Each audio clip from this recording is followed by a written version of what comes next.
অন্তর্বর্তীকালীন ডক্টর ইউনূস সরকার হাসিনা দোসরদের সাথে একটু বেশি নমনীয় আচরণ করছেন। কারাগারে তাদেরকে রাখা হয়েছে জামাই আদরে, আর এজন্য কারাগারে থেকেই অন্তর্বর্তীকালীন সরকারকে উৎখাতের চক্রান্ত করতে পারছেন সালমান এফ রহমান, জুনায়েদ আহমেদ পলক সহ বিভিন্ন মন্ত্রী। আদালতে এসে সরকারের বিরুদ্ধে হাসিনার বার্তানুসারে সবাইকে প্রস্তুত থাকতে নির্দেশনা দেন সালমান এফ রহমান। অন্যদিকে কারাগার থেকে টিস্যু পেপারে লিখে আইনজীবীর মাধ্যমে গোপন বার্তা দেন পলক। সরকার উৎখাতে কারাগারে বসে কোন এমপি মন্ত্রী কি চক্রান্ত করছেন? তাহলে কি কারাগারে বসেই হাসিনা দোসররা ইউনূস সরকারকে উৎখাত করবে? এই পরিস্থিতির জন্য কি অন্তর্বর্তীকালীন সরকারের বেশি নমনীয়তাই দায়ী? চলুন বিস্তারিত জেনে নেওয়া যাক। বৈষম্যবিরোধী ছাত্র আন্দোলন কেন্দ্রিক হত্যা ও হত্যা চেষ্টার বিভিন্ন মামলায় গ্রেফতার দেখাতে সোমবার সকালে সালমান এফ রহমান, জুনায়েদ আহমেদ পলক সহ 10 জনকে কারাগার থেকে আদালতে হাজির করা হয়। বাকিরা হলেন সাবেক আইনমন্ত্রী আনিসুল হক, সাবেক সমাজ কল্যাণমন্ত্রী রাশেদ খান মেনন, সাবেক তথ্যমন্ত্রী হাসানুল হক ইনু, সাবেক আইজিপি চৌধুরী আবদুল্লাহ আল মামুন, দেশ টিভির ব্যবস্থাপনা সম্পাদক আরিফ হাসান, সাংবাদিক ফারজানা রূপা, শাকিল আহমেদ ও পল্লবী থানার 15 নম্বর ওয়ার্ড আওয়ামী লীগের সাবেক শিক্ষা বিষয়ক সম্পাদক আব্দুল মালিক।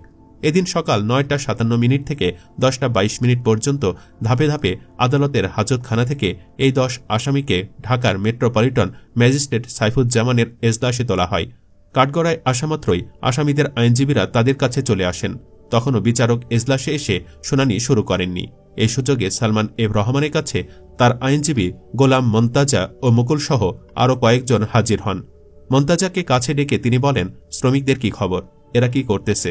সরকার 40,000 শ্রমিকের চাকুরি খেয়েছে। 10,000 শ্রমিক সরকারের বিরুদ্ধে মাঠে নামলেই তো হয়। আমি চাইছিলাম কোম্পানিটা চালানো হোক। এখন দেশের যে অবস্থা, এ সময় সালমান এফ রহমান সরকার বিরোধী চক্রান্তের আদেশ দেওয়ার পর আইনজীবীদের কাছে দেশের পরিস্থিতি সম্পর্কে জানতে চান। তখন তাকে আইনজীবীরা জানান, গতকাল ইফতেদিয়া শিক্ষকদের মারধর করা হয়েছে। রাতে ঢাকা বিশ্ববিদ্যালয় ও ঢাকা কলেজের শিক্ষার্থীদের মধ্যে ধাওয়া পাল্টা ধাওয়া হয়েছে। শুনেছি 2 জন মারাও গেছে স্যার। এ সময় সালমান এফ রহমান তাচ্ছিল্যের সুরে মুচকি হেসে বলেন, নেত্রী শেখ হাসিনা কি বার্তা দিয়েছেন? এ সময় আইনজীবীরা কোনো উত্তর না দিলেও তিনি পুনরায় বলেন, নেত্রীর বার্তা অনুযায়ী সবাইকে রেডি থাকতে বলেন। এ সময় বিভিন্ন আইনজীবী, সাংবাদিক, পুলিশ, বিচার প্রার্থীরা উপস্থিত ছিলেন। অনেকে বলছেন, কারাগারে থেকেও কিভাবে একজন লুটেরা সরকার বিরোধী চক্রান্ত করতে পারে? সরকারের উচিত ট্রাইব্যুনাল গঠন করে অতি দ্রুত বিচার করে সালমান এফ রহমানকে ফাঁসি দেওয়া হোক। এরপর এক একজন সাংবাদিক সালমান এফ রহমানের কাছে কারাগারে কেমন আছেন বলে জানতে চান। জবাবে তিনি মিথ্যা বলতে শুরু করেন। সালমান এফ রহমান বলেন, সাংবাদিকরা যে লেখে আমাকে হটপটে খাবার দেয়, এসব মিথ্যা। ঠিক সময় খাবার দেয় না। রাতের খাবার বিকাল 4টায় দেয়। এছাড়া কোরআন শরীফ দেয় না, যায় নামাজও দেয় না, ফোনে পরিবারের সঙ্গে কথা বলতে দেয় না অনেক আগে থেকেই। আমি ফ্লোরে ঘুমাই। অথচ সরকারি বায়োলজি স্পষ্ট লেখা আছে এবং কারা কর্তৃপক্ষ স্বীকার করেছে, ডিভিশনপ্রাপ্ত আসামিরা বেডসহ চেয়ার, টেবিল, কাজের লোক এবং ভিআইপি সব সুযোগ সুবিধা পাচ্ছেন। সালমান এফ রহমান আরও কি কি নির্দেশনা দিলেন সে বিষয়ে জানতে চাইলে সে সময় সেখানে উপস্থিত আইনজীবী আল ইমরান মুকুল একটি জাতীয় দৈনিককে বলেন, উনি বলছিলেন, বেক্সিমকোর 40,000 শ্রমিকের কাজ বন্ধ, বিভিন্ন ফ্যাক্টরি বন্ধ করে দিচ্ছে। তিনি বলছিলেন, আমার কোম্পানি বন্ধ করলে আমি করব, সরকার কেন করবে? এসব নিয়ে বিভিন্ন কথা বলছিলেন। নেত্রীর নির্দেশনা অনুযায়ী প্রস্তুত থাকার বিষয়ে কি বার্তা দিচ্ছিলেন জানতে চাইলে তিনি বলেন, এ সময় আমি ছিলাম না। চিন্তা করুন, একজন লুটেরা কিভাবে কারাগারে থেকে এমন আচরণ করতে পারেন।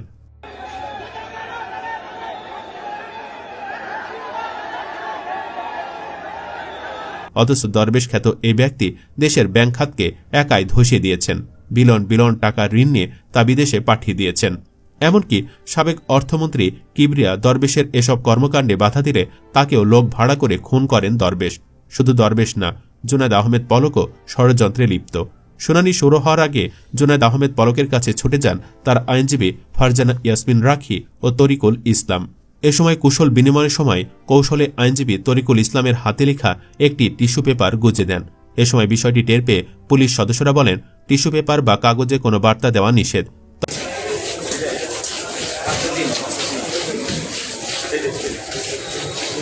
তখন এই আইনজীবী টিস্যু পেপারটি লুকিয়ে ফেলেন। সে সময় পুলিশের উচিত ছিল চিরকুটটি নিয়ে নেওয়া, কিন্তু পুলিশ এটা করেনি। পরে জানতে চাইলে টিস্যু পেপার দেওয়ার বিষয়টি অস্বীকার করেন আইনজীবী তরিকুল ইসলাম। তিনি বলেন, টিস্যু পেপার দেওয়ার কোনো ঘটনা ঘটেনি। এছাড়া বিভিন্ন বিষয় নিয়ে পলক তার আইনজীবীদের সঙ্গে কথা বলতে থাকেন। এ সময় তার আইনজীবীরাও দেশের পরিস্থিতি, যেমন ঢাকা বিশ্ববিদ্যালয় ও ঢাকা কলেজের মারামারির ঘটনা তুলে ধরেন। এরপর আইনজীবীদের সঙ্গে পলকে চলে নানা কথোপকথন। তিনি আইনজীবী ফারজানা ইয়াসমিন রাখিকে বলেন, কারাগার থেকে তার পরিবারের সঙ্গে কথা বলতে দেওয়া হচ্ছে না। অন্যদের কথা বলতে দিলেও নিরাপত্তার অজুহাতে তাকে দেওয়া হচ্ছে না। তাকে যেন যে কোনো শর্তে কথা বলতে দেওয়া হয়, এজন্য আইনজীবীকে আদালতে বলতে বলেন তিনি। উল্লেখ্য, এর আগে একইভাবে দীপুমণিকেও টিস্যু পেপারে চক্রান্তের চিকরুট লিখতে দেখা গেছে। এ বিষয়ে ঢাকা মহানগর পাবলিক প্রসিকিউটর ওমর ফারুক ফারুকি যুগান্তরকে বলেন, এর আগে দীপুমণিকে টিস্যু পেপারে চিঠি লেখার ঘটনা ঘটে। এতে কয়েকজন পুলিশের বিষয়ে তদন্ত করা হচ্ছে, কিন্তু পলকে টিস্যু পেপার দেওয়ার ঘটনা জানি না। আইনজীবীরা আসামিদের ওকালতনামায় স্বাক্ষর করতে গেলে অনেক কথাই বলে, এগুলো তো ঠেকানো যায় না। আসামি আইনজীবীরা সবাই তো রাজনীতিক, তবে আদালতে এসব চিঠি বা রাজনৈতিক বার্তা আদান প্রদান উচিত নয়। এদিকে হাসানুল হক ইনু ও রাশেদ খান মেনন সহ আইনজীবীদের সঙ্গে কথা বলতে দেখা যায়। এ সময় মেননকে তার এক আইনজীবী জানান, গতকাল হাইকোর্টে আপনার 4টা মামলায় জামিন চাওয়া হয়েছে, কিন্তু সবগুলো রিজেক্ট করা হয়েছে।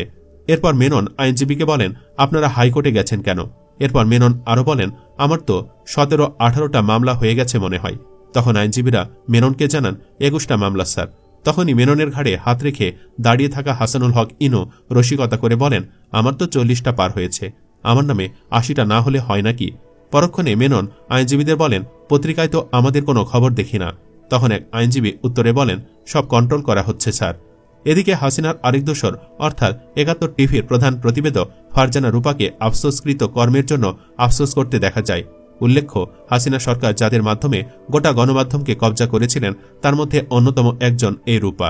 তিনি আদালতে স্বামী সন্তান নিয়ে স্বাভাবিক জীবনযাপনে ফিরতে চান বলে আকুতি জানিয়েছেন।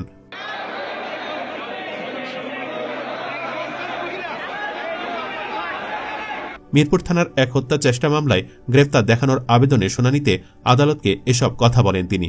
এদিন সাংবাদিক দম্পতির গ্রেফতার দেখানোর শুনানি শুরু হলে ফারজানা রূপা আদালতের কাছে কথা বলার অনুমতি চান। এ সময় বিচারক তাকে আইনের ভেতরে থেকে কথা বলার অনুমতি দেন। অনুমতি পেয়ে রূপা কাঠগড়ার সামনের দিকে এসে হাত জোড় করে বলেন, আমার ছোট্ট শিশু সন্তান আছে, আমি আর আমার স্বামী দুজনেই কারাগারে, 6 মাস হয়ে গেছে, আমাকে জামিন দিন, আমরা স্বাভাবিক জীবনযাপনে ফিরতে চাই।